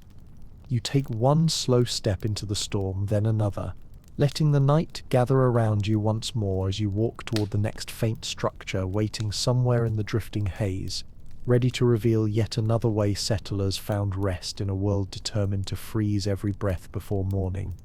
You step out of the stone hut and into the waiting storm, the wind sliding across your cheeks with the quiet, unforgiving patience of something that has all the time in the world, and for a moment you stand still, letting the cold settle around your shoulders, the same way a heavy blanket settles over a bed, not gently and not warmly, but with a certain inevitability that you no longer resist, because after so many shelters, so many quiet pockets of human endurance, you have begun to understand the rhythm of this frozen world, and the way it presses, tightens, releases, and gathers again like a long, slow breath drawn by winter itself. You walk forward, letting the snow swallow your footsteps as quickly as they form, and through the swirling white you begin to notice a shape that seems at first like nothing more than a drift, a long mound rising against the dark, but as you draw closer you see the straight, deliberate edges beneath the snow and the faint outline of a roof that slopes downward toward the earth, forming a smooth transition between the ground and the shelter itself. This is not a cabin. This is a root cellar, a storage place for food carved partly underground, but when storms grew too fierce or cabins too cold, settlers sometimes used these earth-cooled rooms as emergency sleeping chambers, relying on the stable temperature below the soil to escape the sharpest bite of the wind. You push away a slab of compacted snow and find the wooden door beneath it, nearly horizontal, held shut by the weight of winter alone. With a slow, deep breath you pull it open, and a wave of air rises from the darkness below. Not warm, not cold, something in between, steady and unmoving, like breath held in the lungs of the earth. You descend a few narrow steps carved into frozen soil, the walls brushing your arms as you pass, and when you reach the bottom, the silence here feels almost strange, almost heavy, the storm above reduced to a distant muffled heartbeat. The root cellar is a small rectangular chamber, reinforced with planks along the lower walls. but the upper half is solid earth, packed tight and cool to the touch. Wooden shelves line one side, empty now but once filled with jars, vegetables, and preserved goods. On the opposite side sits a wide earthen platform, covered with flattened straw and an old blanket folded neatly at the corner, waiting like a promise left behind for the next desperate traveller who might need it. You kneel beside the platform, and as your glove brushes the soil-packed wall you feel its temperature. Cool, yes, but steady, unchanging. A kind of coolness that does not bite or sting but simply exists, constant and stable in a way that feels almost comforting after the erratic violence of the storm above. That is why settlers sometimes slept here. The earth did not warm you, but it did not betray you either. It held its temperature like a calm heartbeat, somewhere around the freezing point but never below, and on a night where the wind outside could steal breath straight from your chest, this evenness felt like mercy. You sit on the earthen platform, letting the straw crackle slightly under your weight, and picture a family climbing into this room with lanterns in hand while the storm above roared loud enough to shake the boards of their cabin. You imagine them closing the cellar door behind them, sealing themselves inside this underground quiet, arranging their blankets quickly and pressing close together in the dark, their breaths rising in slow clouds that glowed faintly in the lantern light before vanishing into the cool air. A detail from old frontier journals drifts into your mind, a note written by a settler who described how, during the coldest nights, the root cellar was the only place where the cold would not chase us. Another wrote that he slept better underground than in his own cabin because the walls did not whistle or creak or tremble. Instead, they simply held thick and silent as if the earth itself formed a protective shell around anyone who trusted it.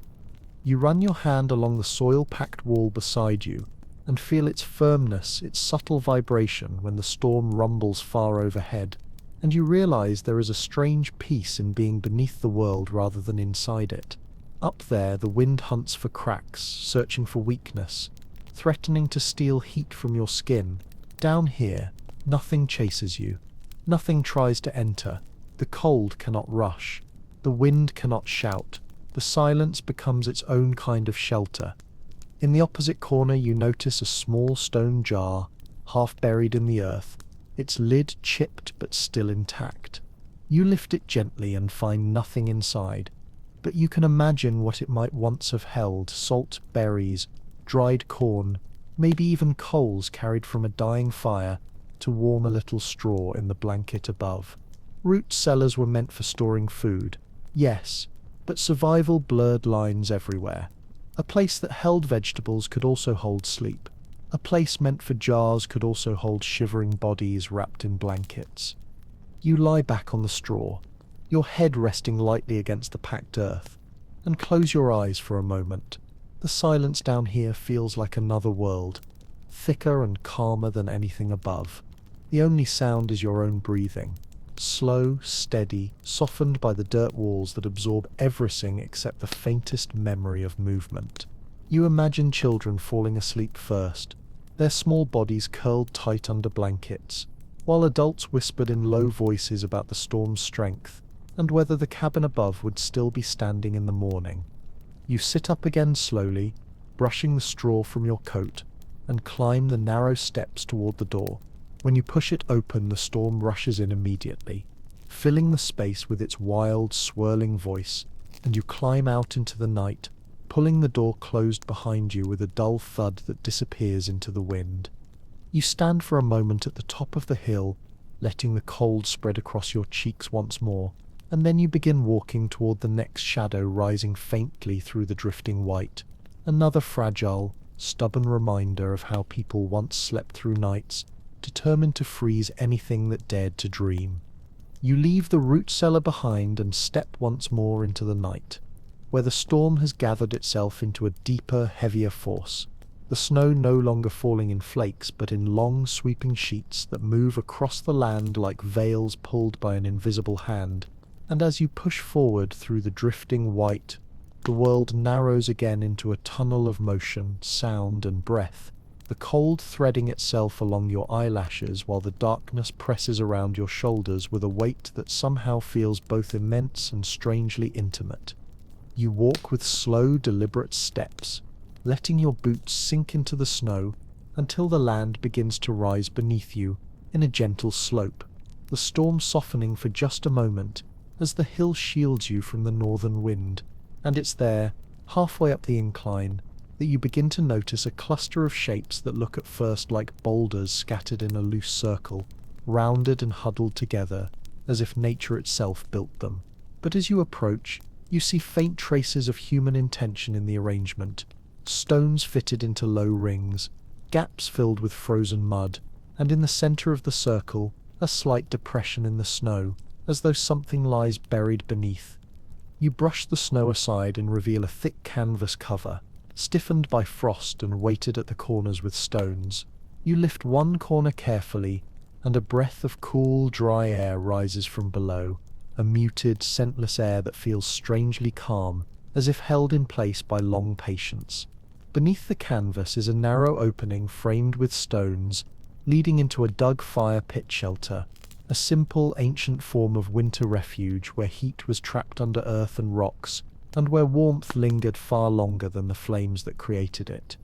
You lower yourself inside, sliding down a short slope of frozen soil, and land in a shallow chamber just high enough to sit upright. The walls are made of compacted dirt reinforced with stones, and at the center rests the blackened pit, its ashes covered in a thin crust of frost that glitters faintly in the dim light filtering from above. You brush your glove along the edge of the pit, and the ground beneath is cold but not biting, the earth still holding a faint trace of warmth deeper down, where the fire once burned hours or even days earlier. A memory from old frontier notes drifts into your thoughts. Settlers would dig these pits when traveling long distances or hunting far from home, heating stones deeply until they glowed, and then burying them beneath layers of soil so that the warmth would radiate slowly through the night, creating a shelter that breathed heat from below while the cold raged above. It is a simple brilliance. Sleep on the earth, and the earth becomes your hearth. You lay your palm flat upon the soil near the pit, and feel its temperature, cool but steady, far warmer than the surface of the snow outside, and imagine lying here with blankets or hides, the warmth rising gradually through your bones while the storm above fades into a distant whisper filtered through layers of mud and stone. You settle your back against the curved wall, noticing how the stones are arranged behind the packed earth to prevent collapse. Their surfaces rough and cool but fitted together with the kind of practical care born of desperation. The ceiling is low, supported by a small grid of branches set beneath the canvas covering, their silhouettes faint against the dim light above, forming a protective web that keeps the snow from falling in on you. Near your feet sits a bundle of dried grass, flattened and tied with a strip of leather. You lift it, and it crinkles softly, releasing a faint earthy smell that speaks of late autumn fields long buried now beneath winter storms. This grass would have served as bedding, insulation beneath blankets, or even kindling for a new fire in the pit. You set it aside and imagine a hunter placing his satchel here, crouching in this cramped space to warm himself between distant treks through the forest. On the far side of the chamber, arranged with practical care, lie several rounded stones, smooth and pale, gathered by hand from a nearby river.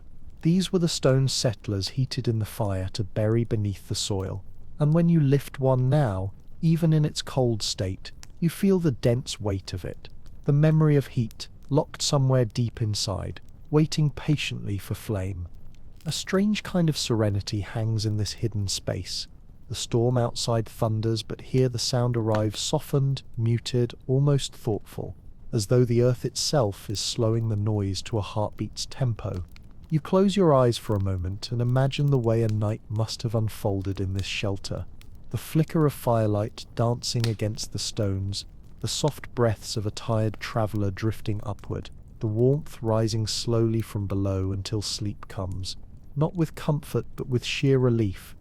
You open your eyes again and look up at the canvas above, where faint shadows move with each gust of the storm.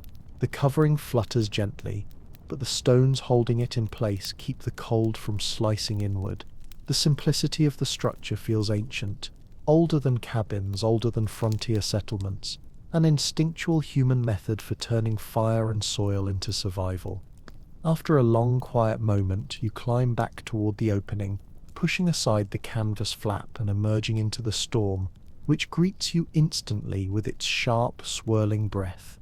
You step out onto the snowy hillside, leaving the hidden warmth of the pit behind you, and lift your gaze to the faint outline of the land ahead, where another shadow waits, another quiet, fragile lesson in how people once coaxed sleep from a world determined to freeze all warmth from their bodies.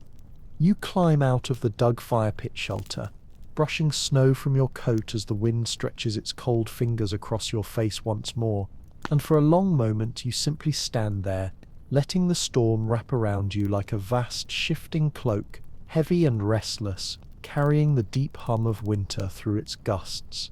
The night feels older now, more settled, as if every shelter you visited has slowly taught your senses how to move through this frozen world without flinching, and with each breath you take the cold feels less like an intruder and more like the landscape's steady heartbeat pressing quietly against your own. You start walking again, pushing through snow that rises nearly to your knees, and the land begins to level out into a wide clearing where the storm thins enough for shapes to emerge, tall, narrow silhouettes arranged in a loose circle, their dark lines stark against the pale world around them.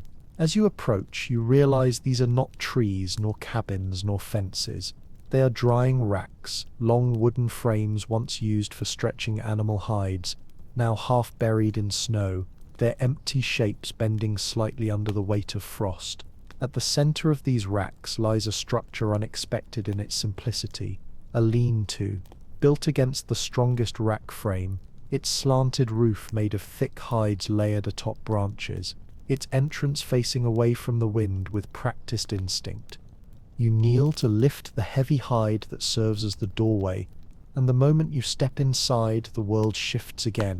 The lean-to is small, barely enough space for two people to sit up, but the air is noticeably calmer, held in place by the thick hides that drape down the slanted walls, their surfaces rough with frozen hairs and lined with faint lines of stitching, where generations of repairs were made by tired hands on long winter nights. The ground beneath you is covered with fresh pine boughs, stiff and fragrant, their needles releasing that sharp, resinous scent that always seems to hold a memory of sunlight even in the deepest winter. You press your hand against the boughs and feel the faint cushion beneath your glove, the way the branches create air pockets that trap warmth, lifting you away from the frozen soil. Many families across frontiers and northern lands used pine boughs as their first layer of bedding, warm, dry, naturally insulating, and quick to gather even with numb fingers. Near the back wall sits a bundle of pelts, arranged in a small dome-like shape as though someone left in a hurry but intended to return. You pull one free, a thin deer hide, stiff along the edges but still flexible where the fur lies thickest. And as you drape it across your lap, you sense instantly the kind of warmth these hides would have offered on brutal nights. Hidden beneath the deer pelt is a heavier one, bare, thick and dark, its weight surprising even in your hands. You run your glove through its dense fur and imagine lying beneath it while the storm roared just outside, the hide pressing you into stillness with its sheer mass. Against the side wall, barely visible in the dim light filtering through gaps in the hide roof, sits a small fire reflector, a panel of flat rocks propped into a shallow arc. In front of it, just outside the lean-to, lies the charred remains of an old fire ring, its soot darkened by frost. This was one of the cleverest winter sleep methods used by hunters and trappers. They built a small fire outside the lean-to, positioned the stone reflector to bounce heat inward, and slept with their faces pointed toward that soft radiating warmth, while their backs were shielded by thick hides. You lean out of the lean-to and brush snow from the stone reflector, feeling the cold roughness of the rocks beneath your glove. You can almost see the firelight dancing across them, glowing orange, then red, then fading into embers as the night stretched on.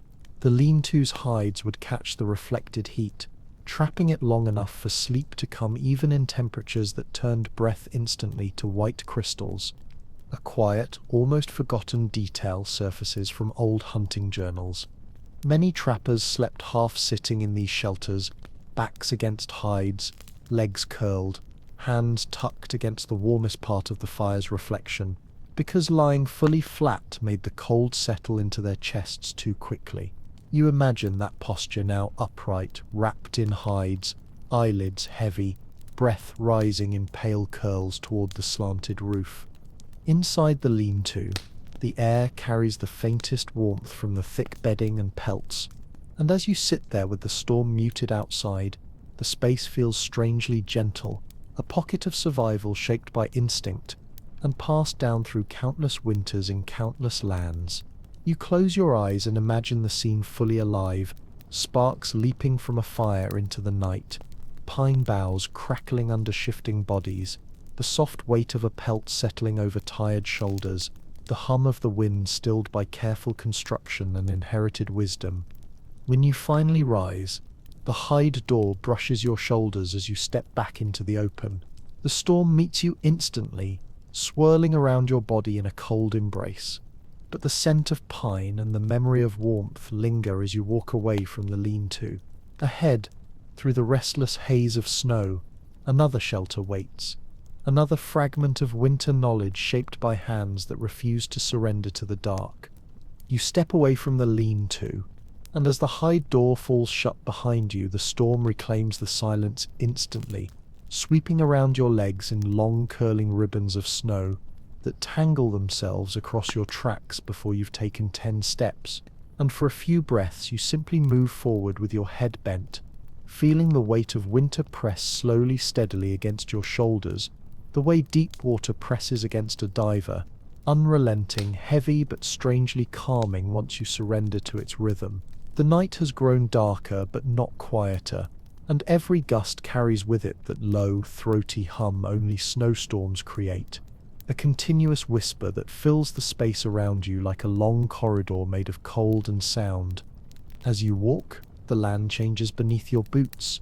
You feel it in the slight crunch shifting into a firmer texture, the snow thinner here, swept aside by wind exposing a surface of frozen grass and hard earth. And then, through the swirling white, you start to see shapes that are not natural, narrow wooden posts arranged in staggered lines, tilted at odd angles, half buried beneath drifting snow. They look like the ribs of some ancient beast rising from the earth, but as you approach you realize what they truly are, supports for an old snow-trench shelter, a long, low corridor carved directly into the ground by settlers who needed a place to rest during winter travel or during long watches over livestock. You find the entrance, a slit in the snow barely higher than your knees, framed by stacked boards now worn pale by wind and frost. You kneel, brush snow aside, and slip into the narrow passage, feeling the walls of compacted snow close around you in a cool embrace. The ceiling is low enough that you could reach out and touch it if you lift your hand, a thick layer of snow reinforced by branches laid crosswise before winter hardened them into a solid roof. Inside, the air is cold but remarkably still. The wind cannot enter here. The storm becomes muted, its voice softened into a distant murmur that feels almost like the ocean turning somewhere far away. You shuffle forward into the long tunnel and immediately notice how warm it feels compared to the outside. Not warm by any comfortable measure, but warmer in the way a cave is warmer than the night sky. A stillness created by the insulating nature of snow itself. Settlers knew this instinctively. Soldiers, hunters, and travelers used it deliberately. Snow traps air. Air traps warmth. Even ice, when thick enough, becomes a wall that shields more than it steals. A few feet into the trench, you find the sleeping chamber, a slightly wider hollow carved off to one side where the floor is lined with bundles of grass, flattened but still fragrant, and over them lies a patchwork of blankets, furs, and even a coat someone once folded and left behind. You crouch into the space and sit on the grass bedding, feeling its gentle lift beneath your weight. You imagine lying here with the tunnel's cold ceiling inches from your face, while the walls hum faintly with the pressure of the storm, an experience both claustrophobic and strangely soothing, as though the world's chaos were happening somewhere far above, out of reach. Near the bedding lies a small tin cup, its rim frosted and its bottom etched with faint scratches from years of use. You pick it up and feel the sharp cold of the metal, imagining a traveler melting snow in it, letting the warmth spread into their palms just long enough to comfort stiff fingers. Beside the cup lies a charred stick, once used to poke a tiny fire built at the entrance before the shelter was sealed for sleep, the heat from those final embers lingering just long enough to ease the body into rest. You reach toward the ceiling and feel the snow's surprising firmness. It does not drip, does not sag. It holds like carved stone because the cold has turned it into a natural vault. A trick from Arctic survival guides comes to mind. People often slept in snow trenches because the cold outside is worse than the cold inside. And sitting here now, breath rising in faint white curls, you understand exactly how such logic kept entire families alive in winters that permitted no mistakes. A curious thought passes through your mind as you sit there in a world before synthetic insulation. This snow, grass, earth, breath was enough. People survived inside what nature provided, shaping it gently, respecting its dangers, but trusting its gifts. You lie back onto the grass bedding, the trench roof just above your face, and listen to the muffled storm pressing and settling above you. The darkness here feels thick, like a blanket made of silence, and for a moment your eyelids grow heavy, the instinct to rest rising naturally in a shelter built not for comfort, but for endurance. You rise again slowly and crawl back toward the entrance, pushing aside the snow slab covering the opening. The moment you emerge, the cold rushes forward in a fierce wave, filling your lungs with air so sharp it feels almost metallic. You stand, brushing snow from your coat, and look out across the vast white night. Another faint silhouette waits ahead, another reminder that people found sleep, however fragile, in the most unexpected shapes winter could offer. You rise fully from the snow trench and stand for a moment with the storm pressing against you in long, unbroken waves.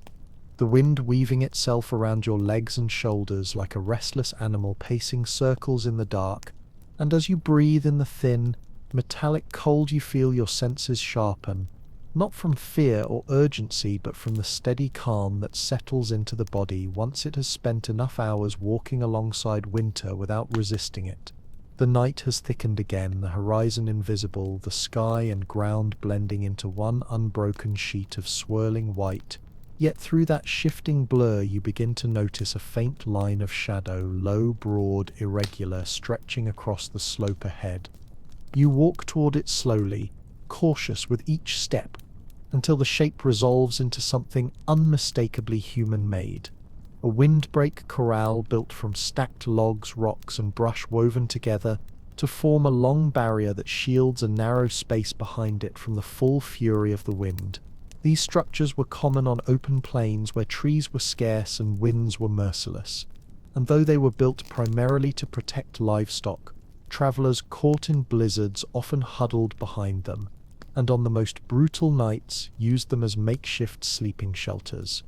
You circle around to the sheltered side, and the difference in wind is immediate. One step and the storm's violent roar softens into a low, distant mutter. The world becomes smaller here, tighter, as if someone placed a hand gently over your ears. Behind the windbreak lies a shallow hollow dug deliberately into the earth, its floor covered with dry brush, brittle twigs, and a layer of old hay now half frozen, but still recognizable from the way it crackles under your boots. You kneel, clearing some of the snow that has drifted inside, and reveal the remnants of a burned-out fire ring, its stones still black with smoke. The ashes beneath are pale and dry, protected from melting by the windbreak's shield. You sift a handful of them through your gloved fingers, feeling the powdery texture, and imagine someone kneeling here long ago, coaxing a handful of embers to life while the wind screamed just beyond the wooden barrier. You lower yourself onto the brush bedding and feel the shift beneath your weight, the springiness of dried branches, the muted cushion of old hay, the faint earthy smell rising beneath the frost. Travelers slept here curled into their coats, sometimes pressed close to the livestock they were guarding, sometimes alone with only the fire and the barrier to stand between them and the storm. Your eyes drift upward to the top of the windbreak, where bundles of brush have been woven into the logs to reduce drafts, each gap stuffed with moss or dried grass. You touch one of the bundles, and though it is stiff and icy now, you can see how carefully it was fitted. This wasn't a rushed construction. It was a place someone expected to return to, a reliable corner of shelter carved out of the unforgiving plain. You shift onto your side, and the hollowed shape of the bedding becomes clearer beneath your body, a shallow depression worn into the earth from many nights of use. You imagine the scene, a rancher or traveller lying here on a winter night, his breath rising in pale clouds illuminated by firelight, his coat pulled up to his chin, his boots resting close enough to the flames that they would be warm in the morning, but not so close that they would scorch, the windbreak above him catching the brunt of the storm, bending but not breaking under the weight of snow. A small, rusted tin kettle rests beside the fire ring, its handle bent, its interior lined with a thin crust of soot. You pick it up and feel its surprising lightness. It must have been carried often, used to melt snow or warm a little broth during long, bitter nights. Its presence here, forgotten but intact, feels like a quiet promise that this place once held warmth, fire, breath, and the quiet hope that dawn would arrive eventually. You press your back against the windbreak and close your eyes for a moment. The storm's roar becomes a muffled hum, still strong but dulled as though filtered through layers of cloth. It is astonishing how much difference a single barrier can make. Out there the cold has teeth. In here it is still fierce but less predatory, less alive. You can almost imagine drifting into sleep here, wrapped in blankets, your boots near the fire, your breath rising and fading, as the storm slowly buries the world in deeper and deeper drifts. When you open your eyes again, the dimness inside the windbreak feels soothing, and for a moment it's easy to believe you are sitting in the very same hollow a traveller carved generations ago. You stand, brushing bits of hay and frost from your coat, and place your hand on the top log of the barrier, the wood cold, cracked but steady beneath your glove. You step out from behind the windbreak, and the storm immediately surges back around you, wind grabbing at your coat with hungry fingers. You brace yourself, lower your head, and walk forward into the white expanse once more, the memory of the quiet shelter lingering in your bones. As you move toward another faint outline in the snow, another forgotten way, people found rest in winters that tried to steal it away. You walk forward through the storm one last time, your steps heavy but steady, the cold wrapping itself around your coat like a final test, as though winter wants to see whether you have understood the countless small lessons it has been whispering through every shelter, every hollow, every flame, every quiet breath taken in defiance of the night. Yet you keep moving because something deep inside you understands now what the settlers understood, that winter does not welcome you, but it does respect movement, persistence, and the quiet refusal to stop. And then, almost gently, the storm begins to loosen its grip. The wind drops from a roar to a long, slow exhale. The snow settles from wild spirals into drifting, lazy curtains. The darkness lifts into a soft grey that begins to brighten at the edges. You crest a small rise, and there before you lies the land stretching out in muted morning light, snowdrifts like rolling waves, trees coated in delicate frost, the first thin glow of dawn slipping over the horizon like a promise finally kept. You stop. You breathe. You let the silence settle.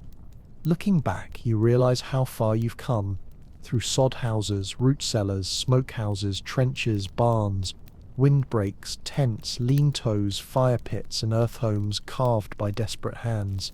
Every structure different, every method humble, every shelter a testament to the simple, stubborn brilliance of people who refused to let the cold take them.